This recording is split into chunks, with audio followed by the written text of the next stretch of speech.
Hey Siri, quanto è alta la Torre Eiffel? Mi dispiace, purtroppo non posso mostrarti la risposta mentre sei alla guida. Io voglio solo sapere quanto è alta, cioè... Vabbè. Raccontami una barzelletta. Cosa fa un antico romano che entra in un caffè e alza indice medio della mano? Ordina 5 cappuccini.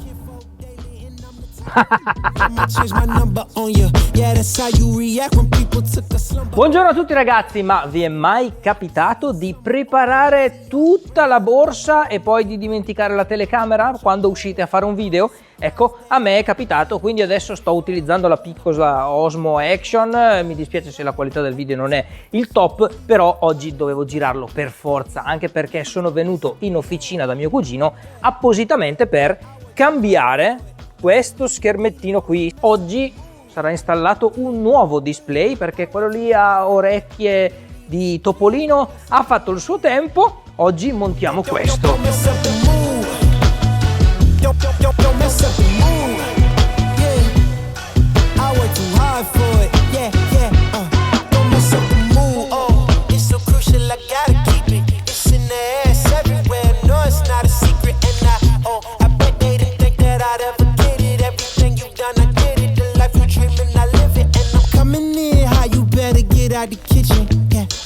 È un display Android Touch che si integra perfettamente con il tachimetro di Tesla Model 3. Sembrerebbe molto interessante. Android, Apple CarPlay, GPS, Bluetooth, Wi-Fi, USB, Speed Display, Battery Display, Gear Display, vabbè, un sacco di cose, display. Display, ragazzi, oggi parliamo di display.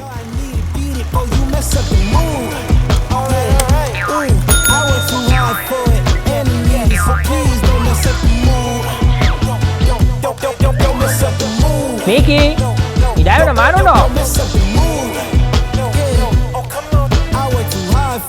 Michele.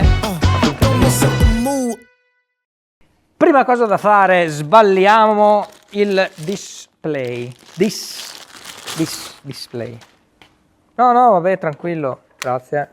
Guardate che bello, bello. Il colore è uguale, identico a quello del display di Tesla Model 3. C'è la sua posta USB, il suo pulsante reset. Sembra bello stagno. Bene. I cavi. Questo cos'è? Interessante.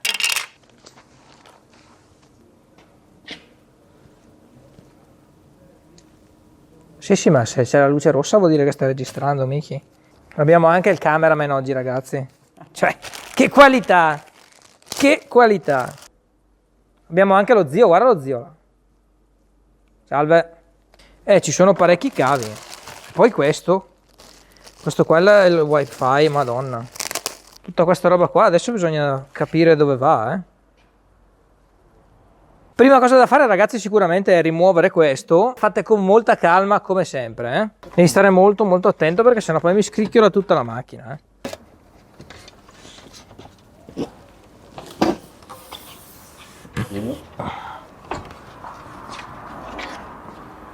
Adesso smontiamo questo. 15 minutes later. Bisogna intervenire in due, secondo me. Vai, allargalo un pochino. Yeah! Adesso vado a staccare il cavo, a vedere se riesci tu. C'ho la forza nella lingua, ragazzi.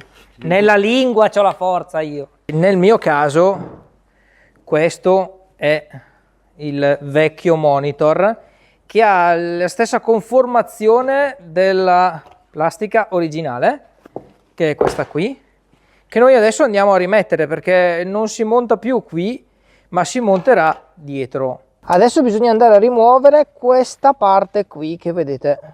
Ci sono dei rivetti, è molto facile da rimuovere. Abbiamo rimosso questo. Quando il gioco si fa duro bisogna chiamare il cugino elettricista. Ora dobbiamo fare il bypass con questo cavo qui. Ovviamente, ragazzi, quando staccate il cavo si spegne lo schermo, non abbiate paura, non abbiate paura. Adesso aspettiamo che carichi il sistema operativo, il display, e poi attacchiamo il secondario per vedere che effettivamente funzioni, perché prima di montare tutto eccetera Vediamo che funzioni, va? Ho io l'onore di fare la cappellata? Funziona? Sì, è un po' una cosa strana, in effetti. Bene, hai giocato abbastanza?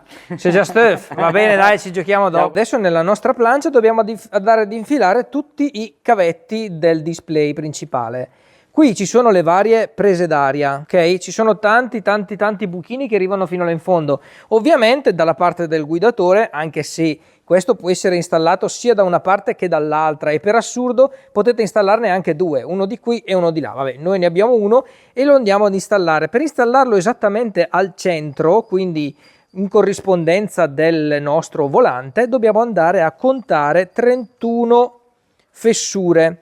Alla 31esima fessura infiliamo il cavo rosso, il plaghettino rosso che vedete qui sotto, vedete che sono tutti infilati, ci sono i vari plaghettini, si infilano, al 31esimo andate ad infilare quello rosso, poi dopo tutti gli altri. Una volta che lo avete fatto dovete chiaramente inserire il display, qui dietro ci sono questi buchini, avvitate bene e poi si può andare a montare.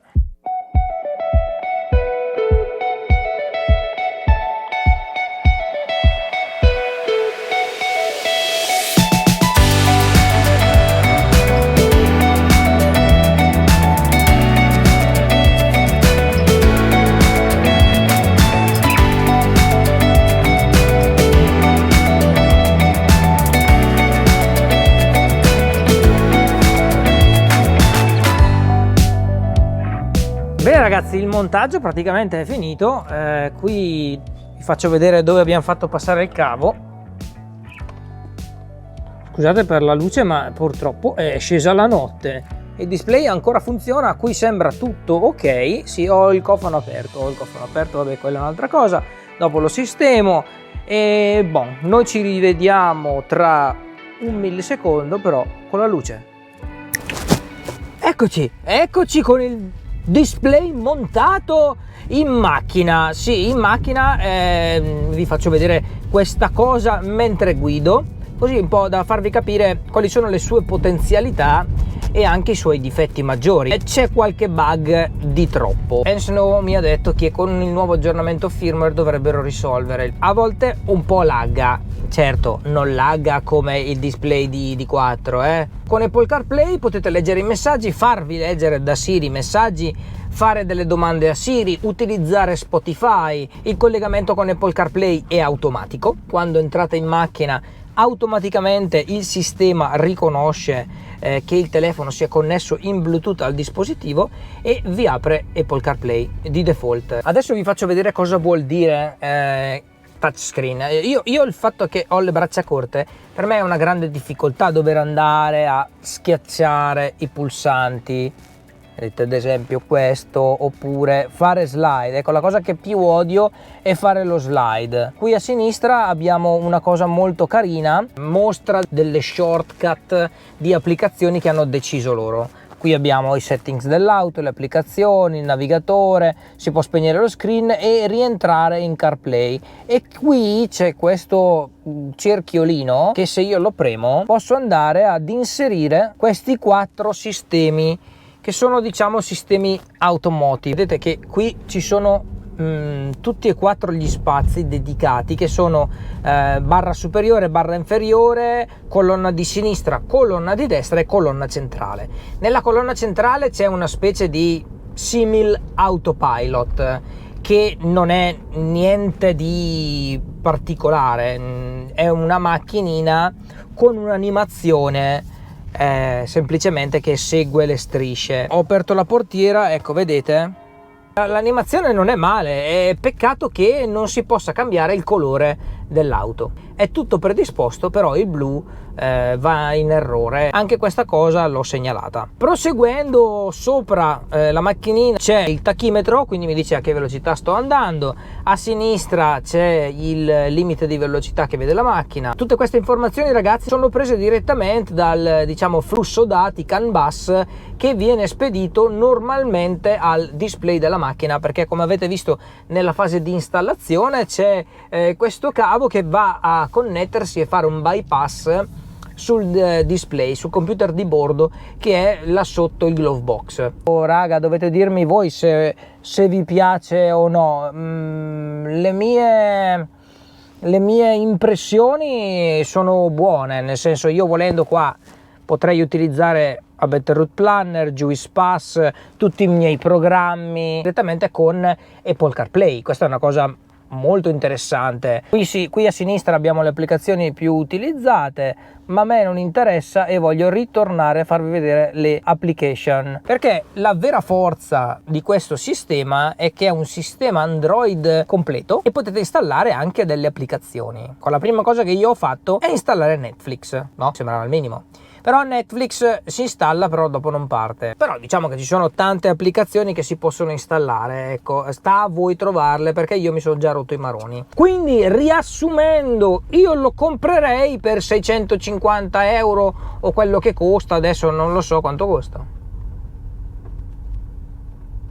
Insomma, il suo prezzo non è poco, però a parità di prezzo tra questo e l'altro, questo sicuramente ha molte più potenzialità. In questo momento è un po' acerbo, questo è chiaro che è un po' acerbo, però ha delle grosse potenzialità in più rispetto all'altro schermo. Quindi se volete uno schermetto, diciamo che questo sicuramente è quello più intelligente oggi da comprare. Va bene, allora io torno a casa che devo farvi altri 2-3 video carini e noi ci vediamo al prossimo video. Fatemi sapere cosa ne pensate, se lo comprate, se secondo voi le mappe, Apple CarPlay, Android Auto qui davanti valgono la pena e valgono anche la spesa. Lasciate un like, lasciate un commento, mi raccomando, se lo volete acquistare andate sul sito di Ensnow, utilizzate il codice sconto perché così almeno risparmiate. Come sempre noi ci vediamo ogni martedì e venerdì con un video alle 12, una live il giovedì sera, forse, sempre, tutti i giovedì, non lo so, adesso sono già 3 giovedì che la faccio, quindi potrebbe esserci una live il giovedì sera e come sempre invece appuntamento fisso